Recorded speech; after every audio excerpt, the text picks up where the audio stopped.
Welcome to Christian Financial Perspectives, a weekly program where we talk about ways to integrate your faith with your finances. This is Bob Barber. This is Mary Jo Lyons. Are you ready to learn the truth about money from a biblical perspective? Join us as we discuss what God's Word says about money and integrating your faith with your finances.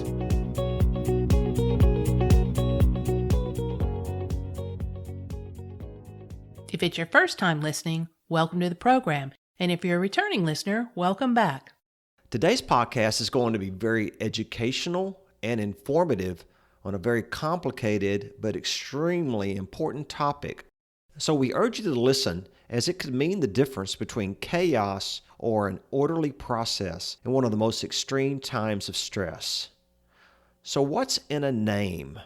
Let's look at Numbers 27, 3 through 11 in the Old Testament that tells the story of an inheritance of Zelophehad's daughters. And make sure I say that right again, Zelophehad.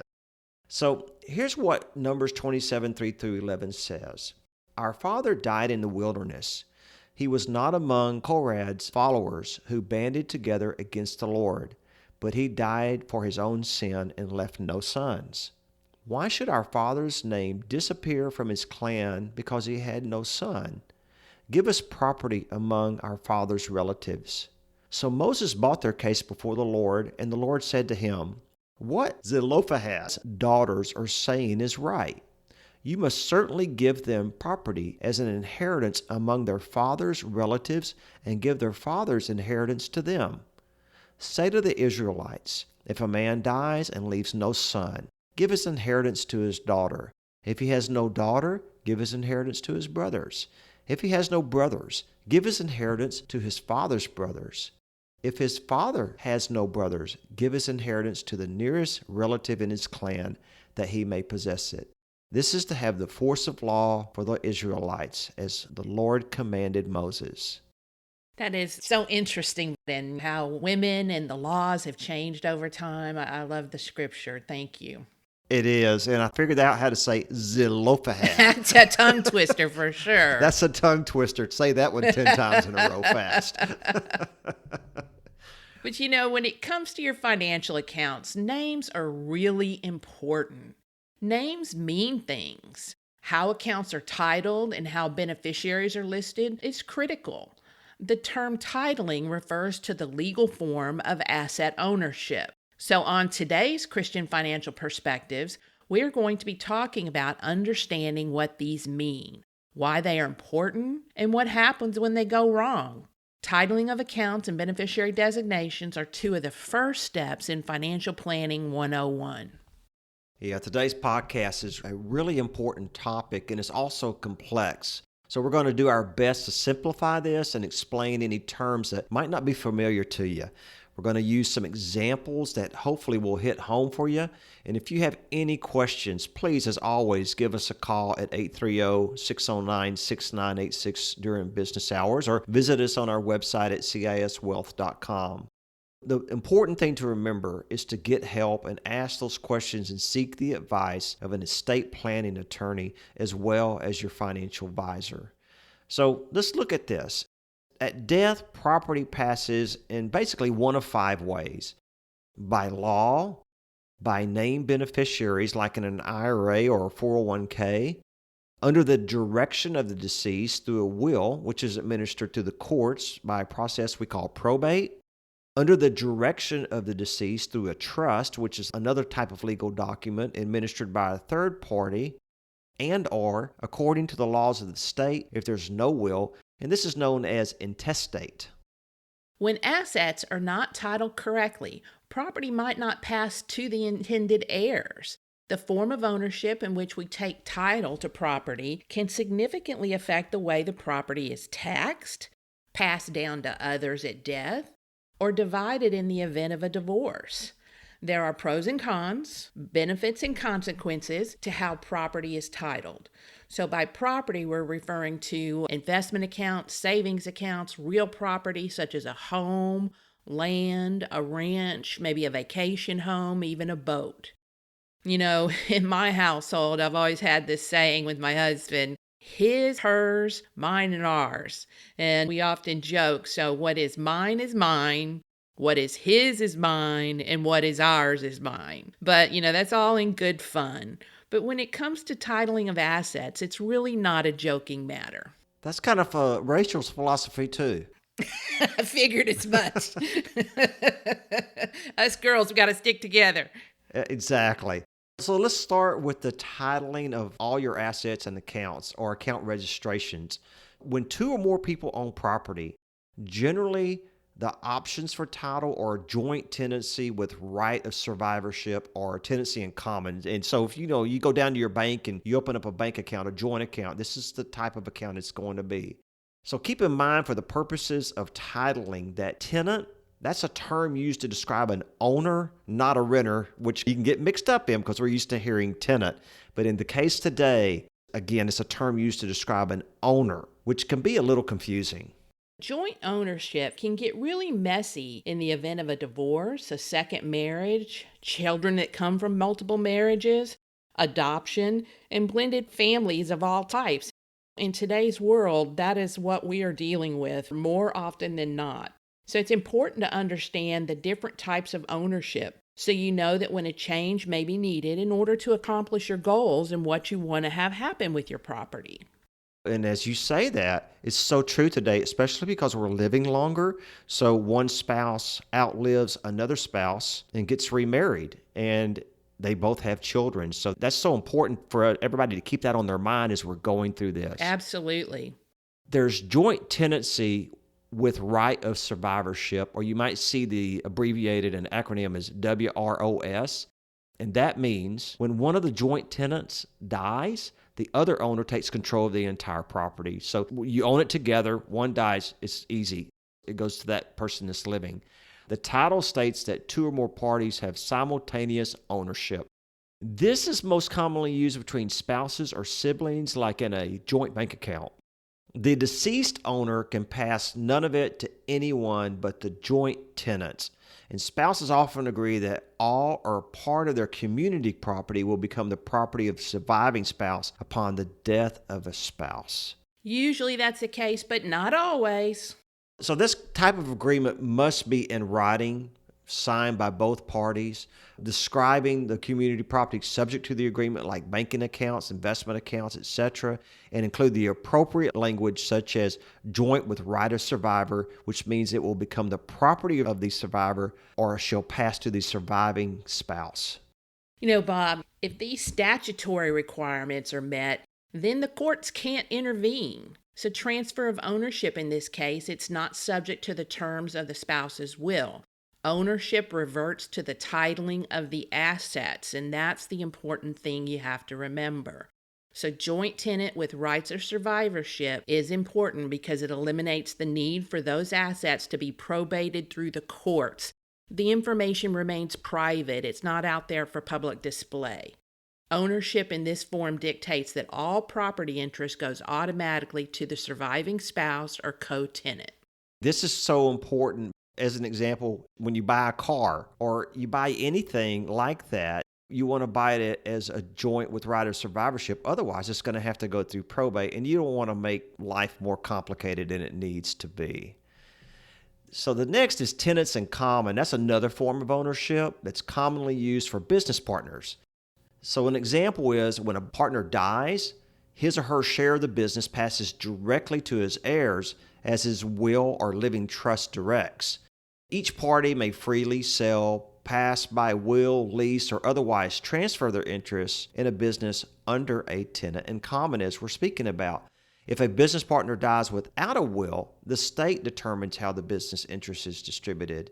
In general, co-ownership of a business, like in Texas where we are located, is presumed to be tenants in common unless specified otherwise. So less common is tenants by the entirety. This is not recognized in Texas, but it's one you may hear about as other states do use it. This can only be used by a married couple that owns property together. This titling only lasts as long as the couple is married. So under a tenancy by the entirety, ownership cannot be separated, which means creditors of an individual spouse may not attach and sell the property. Only creditors of the couple may make claims against the property. There's many things to consider when it comes to titling of assets. And when it comes to the passing of property, it's important that your intentions are carried out. But things can easily go wrong if the titling is wrong. So that's why we wanted to bring you today's episode. And if this is getting really complicated, we encourage you to keep listening. But we also encourage you to always feel free to pick up that phone and give Mary Jo or I a call during business hours at 830-609-6986 to go over this with you, because we really want to educate you about this very important topic. So let's go back to the tenants in common registration or title and some of the problems it can pose in a business partnership. You have a business you own with two partners and suddenly one of you dies. Well, see, that share then is passed to his or her heirs per a will. So in this case, the surviving spouse, who may not have any knowledge, interest, or desire in the business, they become a part owner in the business with the two other partners, and this can be very awkward and can put the whole business in an awkward situation. But this can all be avoided with proper planning. So with tenants in common, ownership passes to the heirs of that owner. Whereas in this situation, if they had used the survivorship provision of a joint tenant with rights of survivorship in place with the business partners, it would have allowed the owners to automatically and immediately inherit another owner's share if one of them should die. The property would pass outside of probate and by operation of law. Let's look at another example. So let's say you are one of 4 siblings and your only surviving parent's getting older. They need help with the bills. Mom decides she wants to add you to her bank accounts, investment accounts, checking accounts, etc., as a joint tenant rather than as an authorized signer. Well, Mom passes away. Now you own all of these assets, so you may be dancing in the streets, but your siblings have, for all intents and purposes, just been disinherited. So is this really what Mom wanted to happen? Oops, I'm thinking there might be some family drama happening. What do you think, Bob? It depends on who the favorite child is, right? This is true. So you can see how just the little nuances between those two registrations and what a huge difference it can make in your estate planning. I tell you, Mary Jo, and it's interesting as we go through this, and as I'm talking about this, you realize more and more the importance of how all of this is titled. Yep. So let's take a look at another interesting solution, like a married couple that are injured in the same car accident or common disaster.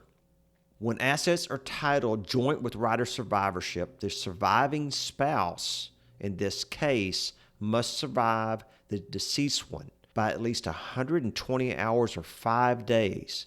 Because if this doesn't happen, the property is going to be divided and passed according to the will of each person. So, again, this kind of comes back, Mary Jo, to possibly a second marriage and how that could be affected with children from each one. Absolutely. Let's take a look at the role of the last will and testament. In the absence of a will in our state of Texas, the probate code is the fallback by default. So without a will in Texas, you're setting yourself up for the state to decide who's going to get your property. And there's other states like this as well. When a real estate deed contains no survivorship language, a co-owner can make their wishes plain by using a valid will that provides specific language for inheritance of the deceased interest. With joint tenant ownership, both spouses need to sign the deed to sell a home. However, if the home is titled as tenants in common, a spouse can sell his share of the property without the other spouse's consent. Both parties have a separate and distinct interest in the home. And you know how some of these marriages start to fall apart and there's friction. I can just kind of see that happening in the case of a disharmony or a divorce, and that would not go as planned. And in situations where percentage ownership is desired, let's take a look at a business again. Somebody has 60% ownership, but then there's 2 other partners with 20% ownership each. So you have a 60%, 20%, and 20% ownerships between 3 different people. Then joint tenants with rights of survivorship titling cannot be used in that situation. So let's look at that scenario of an older widower with children that has a lot of property and assets. If he remarries but wants those assets to go to the original children, it's important to keep them isolated as separate property. Otherwise, they would go to the new spouse in the event of his death before his new spouse, and potentially to her heirs if she lives longer. So the assets should be listed out and itemized as part of his estate planning. If those assets are commingled, as in a joint savings or checking account, is seen as if those assets were intended to be a gift, and those assets may not pass to the original children as intended.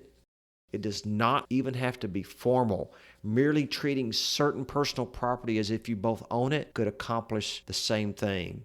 If you both bring furniture and housewares into a marriage and use them interchangeably without distinction of ownership, those items have probably become community property. If I sit in Mike's big man recliner that he's had since forever, then that means that we jointly own it as opposed to him owning it? That's correct. Interesting. I think of antiques in this situation, Mary Jo. His recliner, it's an antique. Okay, it's an antique. Well, golly, I'm not going there. Poor Mike. We always talk about Mike. Please, we got to get Mike on the program one day because we make fun of Mike and mess with Mike constantly. And Mike is your husband of all things. He's a good We don't mess sport. with Rachel that bad, I noticed, on my end. As I think about this, we've had some antiques in our family. And you know, Mary Jo, our family goes back 185 years in Texas. And we've had antiques for many, many years that have passed down from one generation to another. So if anything should ever happen to Rachel and I were to remarry after 4 or 5 years, and then I were to die before the spouse I remarried, those antiques may not stay in the family line because they can become community property. So in Texas, you need very convincing evidence to overcome the presumption of community property. Now, here's an interesting what-if scenario. You have a home, it's in one spouse's name, and that spouse dies. What happens to the home? Many assume the surviving spouse automatically gets the house, and it's not always the case. The law varies by state, so it's important to know your rights and know the state property laws. You want to trust but verify. A very important American once said. In the U.S. property law, legal ownership of real property, such as a house, is evidenced through the deed on that property, depending on the state.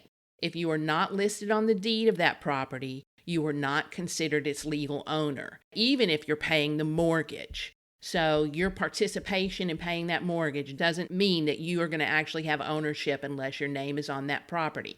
That's true in certain states. However, in a community property state, such as Texas, money earned by either spouse during marriage and all property bought with those earnings, including a home, are considered community property and deemed to be owned equally by the couple. So generally, this applies no matter whose name is on the deed. Likewise, debts of either spouse incurred during marriage are generally considered debts of the couple, and you're both responsible for them. See, it definitely gets complicated. Yes, it does. And I feel for people that don't do this on a daily basis like you and I do, Mary Jo, because it's so much to remember. And it's so important that you seek the advice of a good qualified estate planning attorney and financial advisor to help you with this. Not all of our clients are in Texas. We serve clients all across the country, and we know we have listeners all across the country. We're talking a lot about Texas law, but you need to be familiar with the laws in your state. You know, there are a few other things you should be aware of in dealing with property and the titling of assets. If you are not named on your home mortgage, the spouse whose name is on the mortgage can borrow against the equity without your consent or knowledge. Uh-oh. And if you're not on the title, your spouse who is on the title can sell property without your consent. Another uh-oh. And the spouse who is on the title can give the property to someone else in the event of his or her death. So he or she could, for example, leave the home to the children instead of you. And another question that this brings to mind, can you get a home loan without your spouse? And yes, you can. You can purchase a home and be the only person financially obligated. Your name can be the only person on the loan. Here we go again. However, in the state of Texas, your spouse will still be required to sign the security instrument at closing because Texas is a community property state. So guys, you can run, but you can't hide. So let's look at that again. Community property versus separate property. Typically, property that is considered separate property in Texas includes property that was owned or claimed before a marriage. Certain types of property acquired during a marriage, such as gifts and inheritance and even Social Security benefits, is considered separate property unless it's commingled. That's true, an important point. So in a community property state like Texas, all debts incurred and assets accumulated by either spouse during the marriage are classified as joint property. Each person owns an undivided interest in the entire property. When one spouse dies, the survivor automatically receives the entire interest, avoiding the need for probate. Property titled as community property will not be controlled by a person's will or trust. There is also a benefit from a capital gains tax perspective in that the entire property, not just the half belonging to the deceased spouse, will receive a step up in cost basis upon that death. And that's huge from a tax perspective. Community property states include Arizona, Idaho, Louisiana, Nevada, New Mexico, Texas, Washington, and Wisconsin. These are all states that are mainly in the western United States, which is just kind of interesting. I was hoping we were going to get to those states that were included in that, and I'm glad you said that. Again, that's Arizona, Idaho, Louisiana, Nevada, New Mexico, Texas, Washington, and Wisconsin. If a home is acquired during a marriage, the wife's name doesn't have to be on the deed for her to have ownership rights. She'll still need to sign as a grantor on the deed along with her husband to sell the home. However, if the husband owned the property before the marriage and his wife isn't on the deed, the husband can legally sell the home without his wife's consent. Hang in there with us. We have just a few more points on titling of assets. We've gone over a lot. And today's podcast has likely generated some questions in your mind regarding your individual unique situation. Bob and I were here to help, so give us a call at CIS Wealth Management or schedule a complimentary consultation on our website at ciswealth.com. So far, we focused on assets held in joint names. Now let's look at property that is sole ownership and in one name. Typically, assets in a single name are controlled by a will, but it can also be controlled through a transfer on death. We call that TOD, or a payable on death, POD designation. Establishing accounts with a TOD or POD designation bypasses the executor or administrator of your estate. The beneficiaries must take steps to re-register the account into their names. There are also contractual relationships. These are accounts ruled by a beneficiary designation. These types of accounts pass by named beneficiaries as part of a contract. Commonly held contractual accounts are annuities, life insurance policies, employer-sponsored retirement accounts such as your 401k, 403b, 457 plan, and even your IRA and Roth IRAs. The will only controls disposition of contractual accounts if no beneficiary is specified or if the state is named as the beneficiary. So reviewing your beneficiary designations periodically is a really important step to a solid financial plan. Life gets crazy at times and situations change as your life evolves. I can't tell you how many times I've seen the name of a former spouse still listed as the beneficiary on a 401k or an IRA, and now there's a new spouse. Ouch! I'm thinking somebody's not going to be too happy about this. What about you, Bob? I've seen $1 million life insurance policies where the old spouse is still listed as the beneficiary. Oh, that's trouble happening. So finally, for the last thing in today's podcast, let's look at assets that can be held in a trust. There are many types of trusts that can be established to take ownership of assets. The type of trust you choose can vary depending on what you want to accomplish and could have a significant impact on income and estate taxes. The final disposition of the asset in a trust will be determined by its terms. If you think your situation is complex and a trust might make sense, now's a good time to seek the services of a trusted legal advisor. We can always provide a referral if needed. So that's it for the day on a very complicated but extremely important topic that nobody's talking about. For more information about today's podcast, please feel free to contact us by calling 830-609-6986 during business hours or by going to www.ciswealth.com. You are listening to Christian Financial Perspectives. Join us next week as we explore what God's Word says about money. And don't forget, you can sign up for our free newsletter at ciswealth.com or give us a call at 877-71-TRUTH. That's 877-718-7884. To make sure you don't miss any of our podcasts regarding the truth about money, be sure to subscribe to Christian Financial Perspectives at christianfinancialpodcast.com for free. If there are any specific topics you would like to hear more about, we'd love to hear from you. That's all for now. Until next week. This episode of Christian Financial Perspectives is provided for general education purposes only and may not be complete in nature. Neither Bob Barber or Mary Jo Lyons are attorneys. We encourage you to seek both tax advice and legal counsel relating to your individual needs and circumstances before taking any action. Comments from today's show are for informational purposes only and not to be considered investment advice or recommendations to buy or sell any company that may have been mentioned or discussed. The opinions expressed are solely those of the host, Bob Barber and Mary Jo Lyons. Bob and Mary Jo do not provide tax advice and encourage you to seek guidance from a tax professional. Investment advisory services offered through Christian Investment Advisors, Inc., DBA CIS Wealth Management Group, a registered investment advisor.